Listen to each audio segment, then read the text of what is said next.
안녕하세요. 생각을 포지티브하게 포지티브이의 호쌤. 지쌤입니다.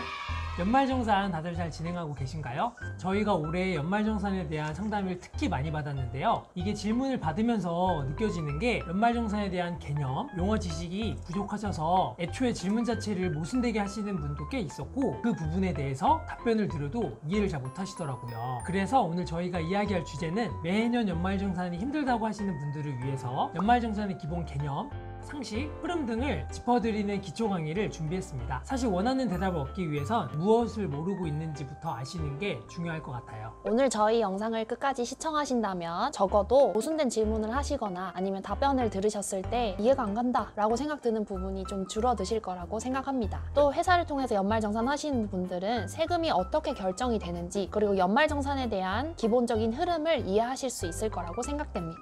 연말정산을 말씀드리기에 앞서서 우리가 알아야 될 개념이 있는데요. 첫 번째로는 소득의 종류와 원천징수입니다. 연말정산 전에 세금 상식인 소득의 종류와 원천징수에 대해서 알려드리고요. 두 번째로는 연말정산을 직관적으로 이해하실 수 있도록 연말정산의 개념과 흐름에 대해서 말씀드리도록 하겠습니다. 사실 연말정산을 아는 것보다 세금에 대한 배경 지식을 아시고 공부하는 게 조금 더 도움이 될 것 같습니다.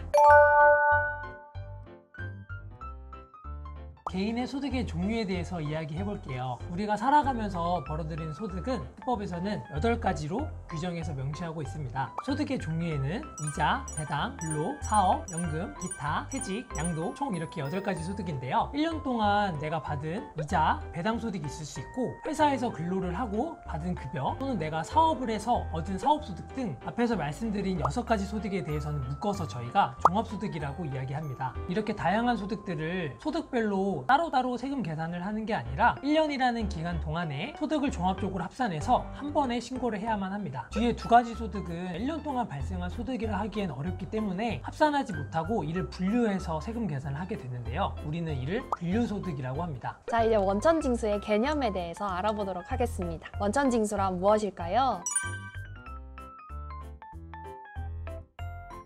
사실은 사전적인 의미로는 이해하기가 쉽지 않습니다. 원천징수라는 것을 국가에 납부하는 적금 같은 개념으로 이해하시면 조금 더 쉬우실 것 같은데요. 자, 예를 한번 들어보도록 하겠습니다. 열심히 일한 직원에게 회사가 100만 원의 소득을 지급한다고 가정해 보겠습니다. 이때 회사는 100만 원의 소득을 전액 지급하지 않고 100만 원의 소득 중 5만 원은 미리 떼고 95만 원만 직원에게 지급합니다. 그리고 미리 떼어둔 그 5만 원은 국가에 납부합니다. 이렇게 회사가 5만 원을 미리 떼서 국가에 납부하는 것을 원천징수하여 납부한다 라고 합니다. 자, 그럼 왜 원천징수를 하는지 제가 이해를 돕기 위해서 2가지 입장에 대해서 나누어서 설명드려 보도록 하겠습니다. 첫 번째는 국가의 입장, 두 번째는 국민의 입장입니다.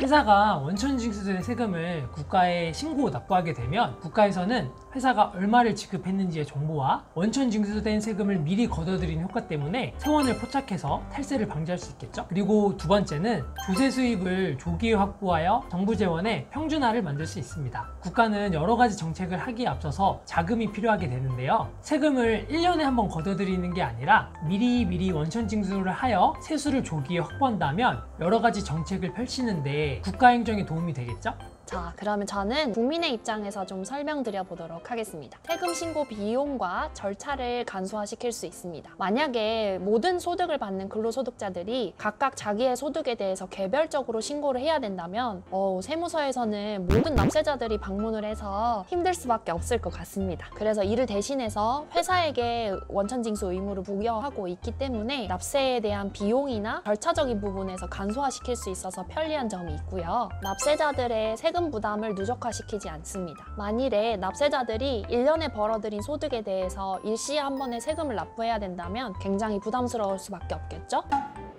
그래서 원천징수된 세금 자체를 국가에 미리미리 납부한 적금의 개념으로 보신다면은 이 세금을 냈었기 때문에 최종적인 세금을 계산했을 때 더 내거나 덜 낸 부분에 대해서 정산이 필요하게 됩니다. 그렇다면 한 번에 내야 할 세금의 부담이 줄어들게 되겠죠? 그렇게 해서 우리는 원천징수 제도를 쓰기 때문에 연말정산이라는 시스템이 필요하게 되는 것입니다.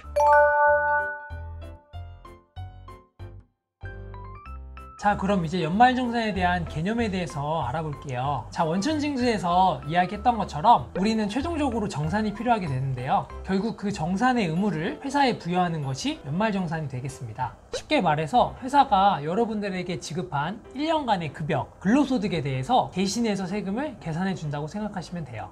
자, 연말정산이라고 해서 꼭 12월 연말에만 진행하는 게 아니에요. 12월 달의 급여를 1월 달에 확정되거나 지급받는 근로자들도 계시고, 또 국세청 홈택스에서 조회되는 연말정산 간소화 서비스를 통해서 자료가 제공되기 때문에 자료를 취합할 시간을 한 달 정도 주는 것 같아요. 그래서 세법에서는 회사가 2월 달에 급여를 지급할 때를 연말정산 시기로 규정하고 있습니다.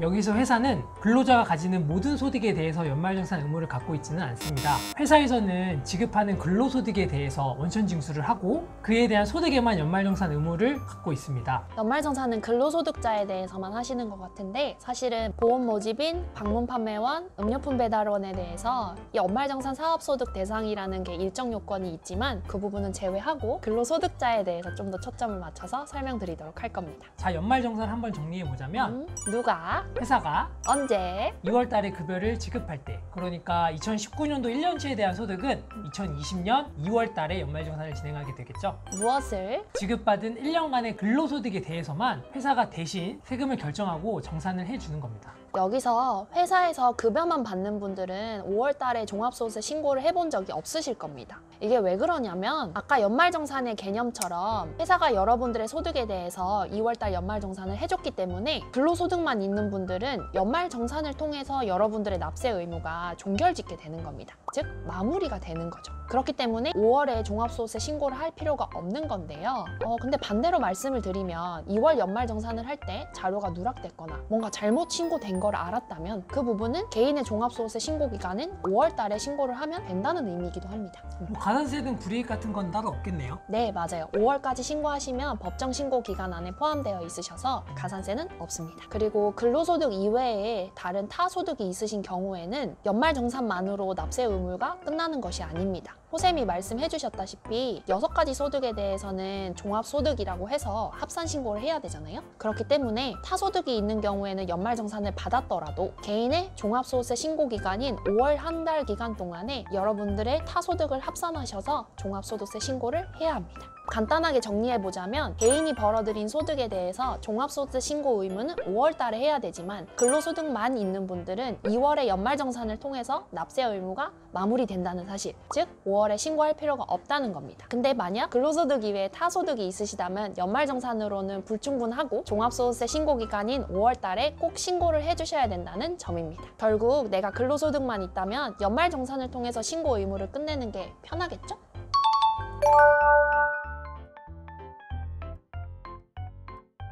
자, 그럼 연말정산이 왜 우리가 알고 있는 13월의 월급이라고 불리는지에 대해서 이야기를 한번 해보도록 할게요. 원천징수 개념에서 알아봤듯이 연말정산은 우리가 회사로부터 급여를 지급받을 때 회사가 우리 대신에 일정 부분 떼서 차곡차곡 납부하게 됩니다. 이렇게 원천징수된 금액들을 미리 납부한 세금이다라고 해서 기납부세액이라고 하는데요. 이 기납부세액을 잠깐 여기에 넣겠습니다. 그리고 회사가 우리에게 지급한 1년간의 근로소득을 세법에 따라 정확하게 결정하고 계산한 금액을 우리는 결정세액이라고 합니다. 그 금액을 잠깐 여기에 놔둘게요. 이 둘을 비교하여 결정세액보다 기납부세액이 더 많이 징수된 경우에는 저희가 돌려받을 금액이 생기게 되고, 결정세액보다 기납부세액이 더 적은 경우에는 저희가 추가적으로 납부할 세금이 생기게 되는 겁니다. 자, 이해를 위해 예를 한번 들어볼게요. 회사에서 근로하는 근로자 A는 매달 급여를 지급받으면서 10만원씩 원천징수가 돼서 총 120만원의 기납부세액이 있었다고 할게요. 그리고 최종적으로 결정된 세금은 100만원이라고 해볼게요. 그렇다면 연말정산 때 근로자 A는 20만원의 추가 환급금이 생기게 되겠죠. 자, 그런데 옆에 있는 근로자 B가 있습니다. 근로자 B는 매월 원천징수할 때 5만원씩 총 1년에 60만원의 기납부세액이 생기게 되고, 회사가 결정해준 근로자 B의 결정세액은 80만원이라고 한번 해볼게요. 이 경우에 근로자 B는 연말정산 때 20만원의 추가 납부세액이 생기게 됩니다. 이 경우에 근로자 B가 연말정산 때 20만 원의 추가 세금을 납부했으니까 근로자 B가 더 손해일까요?